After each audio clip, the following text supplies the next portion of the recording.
Bonjour à toutes et à tous et merci d'être ici. Donc moi, je suis Karen Lefondré, je suis responsable du Master 2 épidémiologie et donc l'assistante pédagogique du parcours, c'est Stéphanie Ducamp. Donc j'ai quelques diapos, n'hésitez pas à m'interrompre si vous avez la moindre question au fur et à mesure, il n'y a pas de problème. Euh, donc l'épidémiologie, bon, si vous êtes sur ce créneau, vous devez à peu près savoir ce que c'est, mais juste au cas où, vous rappelez la définition, hein, c'est une discipline qui étudie la distribution des événements de santé. Alors, ça peut être des maladies chroniques, des maladies infectieuses, comme la Covid, enfin bon, différents types de maladies. Ça peut être la progression ou la complication d'une maladie, des hospitalisations, des décès. Et aussi les déterminants de ces événements de santé. Et dans les déterminants, on inclut les facteurs socio-démographiques, génétiques, comportementaux, environnementaux. Ça peut aussi être les traitements si on s'intéresse à des populations de malades. Ça peut être des interventions de santé publique. Donc ça peut être tout un tas de déterminants qui viennent affecter les événements de santé et donc dans la population humaine. Les retombées, du coup, en épidémiologie, hein, attendues, c'est vraiment au niveau de la prévention des maladies ou de leur progression. Alors, l'objectif général du parcours, du coup, ça va être de former des professionnels en épidémiologie qui vont avoir toutes les compétences pour à la fois concevoir et conduire une étude épidémiologique de A à Z, analyser les données d'une étude épidémiologique. Par conséquent, il y a un gros volet de la formation qui est autour de cette analyse des données.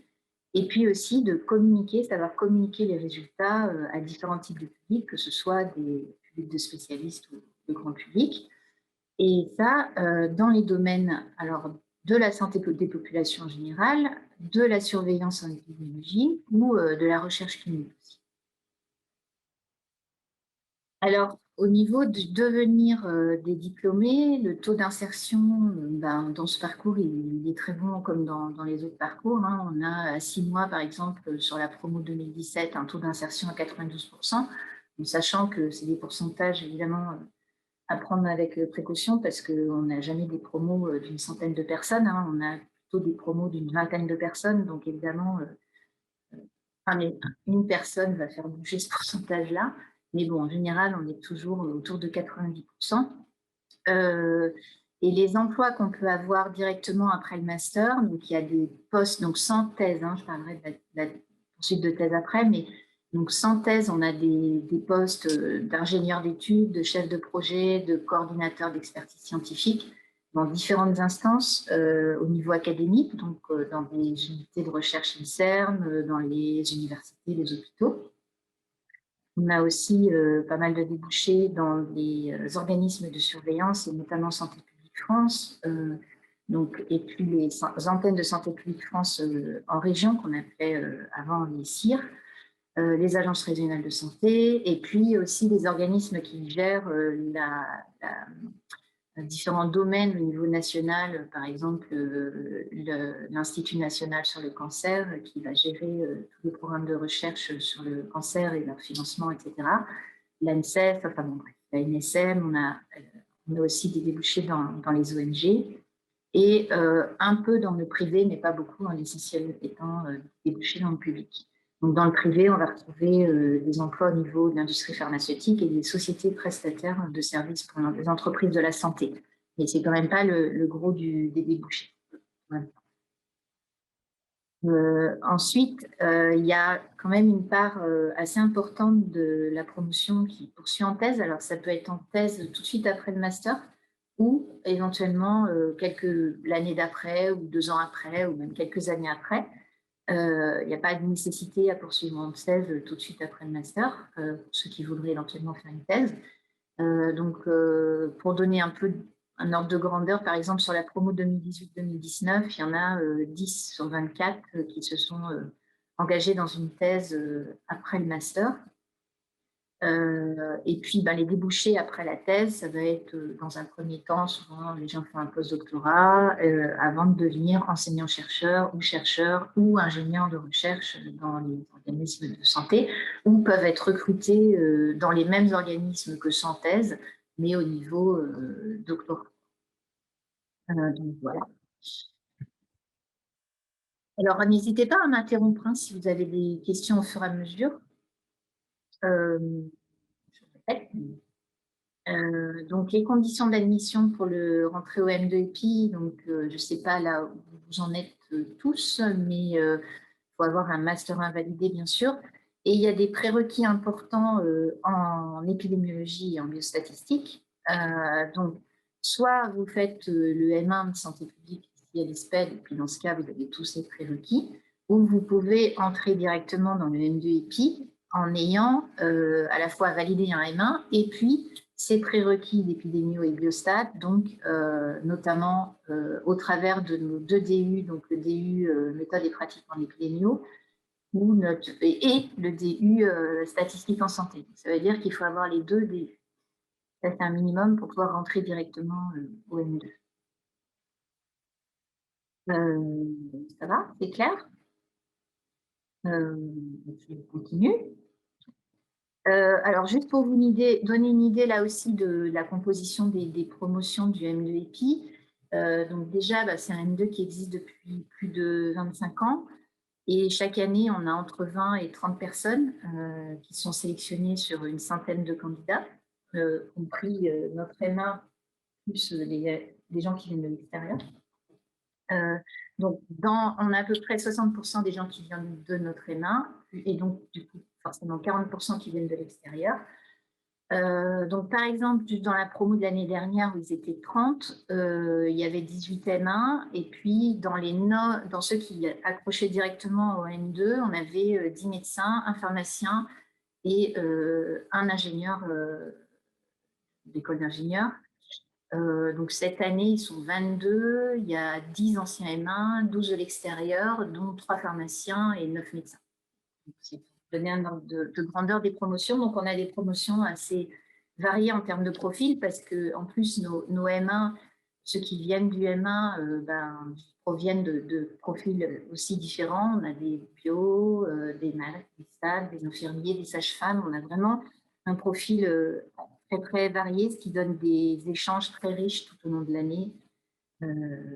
Et avec des profils un peu complémentaires. Donc, au niveau des projets, il y a beaucoup de projets à faire dans l'année où on mélange en fait les parcours et c'est extrêmement riche en termes d'échanges, de complémentarité, d'interdisciplinarité aussi.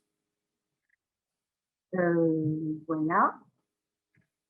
Alors, le calendrier. Alors, nous, étant donné qu'on a pas mal d'internes en médecine qui ne peuvent pas commencer avant le 1er octobre, déjà même eux, normalement, les semestres, ça va jusqu'au 1er novembre, mais donc on rentre seulement au 1er octobre en présentiel. Par contre, il y a en septembre, on donne sur la plateforme pas mal d'exercices aidés à préparer sur R, des exercices en stats et de pratiques sur R pour faire des rappels, mettre à jour tout le monde au même niveau sur les stats. Et donc après, du coup, on commence début octobre jusqu'à fin décembre. Et là, c'est très, très dense comme formation où il y a cours tous les jours avec 9h-17h avec des créneaux réservés pour les projets, pour travailler en groupe. Et puis, janvier, c'est les examens. Il y a une UE que je vais montrer tout à l'heure. Et puis, le stage va de février à juin, avec une soutenance fin juin, mais aussi la possibilité, depuis l'année dernière, de soutenir aussi fin septembre, pour ceux que ça arrange, de prolonger le stage un peu plus longtemps, et qui n'ont pas l'impératif de soutenir fin juin. Sachant que ceux qui veulent faire une thèse derrière, par exemple, doivent soutenir fin juin pour passer le concours des écoles doctorales pour demander un financement pour poursuivre une thèse. Voilà le calendrier. Question. Donc, je continue. Alors, les UE sont organisés comme ça dans le M2. Donc, on a en jaune les UE du premier semestre, donc qui vont de septembre à décembre. Et puis en bleu, les UE de deuxième semestre, donc de janvier à juin ou septembre. Donc, au premier semestre, on a une UE sur des rappels de base en stats et en informatique sur R, hein, qui contient notamment ce qui est fait à distance avant d'arriver. Il y a une UE, après, les UE sont organisés par grand type de schéma d'études en épidémiologie. Donc, on a une UE, par exemple, sur la conception et les analyses des études de cohorte. La même chose, mais pour les études cas témoins. Et puis, la même chose, mais pour les essais cliniques et de manière plus générale sur les études expérimentales, au-delà même des essais cliniques. Et puis, on a une UE dédiée à la surveillance et l'investigation en santé publique, où là, on a pas mal d'intervenants, notamment de Santé publique France. Voilà. Et puis, on a une UE un peu transverse, on a des domaines un peu transversaux, différents types d'études épidémiologiques, et qui, cette UE contenant aussi les ateliers de stage, je reviendrai dessus. Alors ensuite, donc ça, c'est vraiment des UE portés sur les méthodes. Hein. On est vraiment dans ce parcours-là orienté sur les méthodes, comme vous pouvez le voir, de façon à ce que les étudiants ensuite puissent s'adapter à n'importe quel type de domaine d'application. Donc les méthodes allant du schéma d'étude à l'analyse stat des données en découlant. Et après, alors on a quand même en janvier, une UE sur des domaines d'application spécifiques en épidémiologie, où là, on a des chercheurs du centre de recherche auquel l'ISPED est adossé, hein, qui est le centre INSERM U12-19. Il y a beaucoup d'équipes en épidémiologie dans des domaines spécifiques en épidémiologie qui viennent parler de leur domaine. D'accord? Donc, comme ça ouvre un peu à différents domaines d'application en épidémiologie. Donc, c'est vraiment la seule UE où on est vraiment sur les domaines d'application et non pas sur les méthodes uniquement. Et puis enfin, il y a le stage. Donc, le stage, c'est vraiment une partie très, très importante dans ce parcours, mais comme dans la plupart des parcours. Mais nous, on a un accompagnement très, très serré de ce stage, avec notamment 4 ateliers de suivi de stage, 3 qui se font avant même de partir en stage et 1 en milieu de stage. Et voilà, donc ça, c'est un peu une particularité, mais de plus en plus, les autres parcours le font aussi comme ça. Et alors, les objectifs possibles de stage, on va avoir des stages qui vont tourner autour de l'étude d'un ou plusieurs facteurs de risque, des stages pour lesquels l'objectif va être de développer un modèle de prédiction, d'autres d'évaluer un outil diagnostique. On va avoir aussi des stages autour de l'évaluation d'une intervention de santé publique ou d'un système de surveillance, ou aussi l'investigation d'un épisode épidémique. Donc, autant vous dire que cette année, on a quand même plusieurs stages sur le Covid.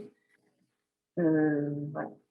Donc, ensuite, alors les structures d'accueil, les plus fréquentes, c'est quand même beaucoup les unités de recherche INSERM, notamment ici à Bordeaux, dans les différentes équipes. Hein, alors là, il y a vraiment quand même un large choix au niveau des thématiques, hein, parce qu'on a de l'épidémiologie du vieillissement, des maladies infectieuses, du cancer, des traumatismes. Enfin, il y a beaucoup de thématiques assez variées en nutrition, environnement, professionnel, etc.